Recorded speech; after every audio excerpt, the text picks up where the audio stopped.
Welcome to Luca is a Billionaire, where the only thing I invest in is your answers.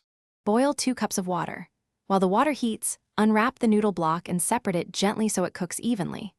Add block of instant noodles and cook 3 minutes, stirring occasionally to prevent clumps. Use a timer for accuracy. Avoid overcooking by checking texture at 2.5 minutes. Before draining any liquid, reserve 1/4 cup of cooking water to adjust broth thickness. If you prefer a soup, skip draining and measure broth volume to taste, adjusting with extra water if needed. Stir in powdered seasoning and 1/2 teaspoons soy sauce to deepen umami and control sodium. Taste before adding entire packet. You can reserve half the packet for later. Crack 1 egg into the pot and stir for 30 seconds for ribboned egg strands, or poach 1 minute for a soft yolk.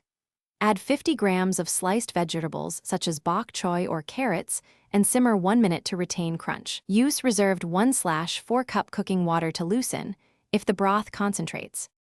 Top ramen with green onions, sesame oil, and 1 teaspoon chili paste to balance heat and aroma.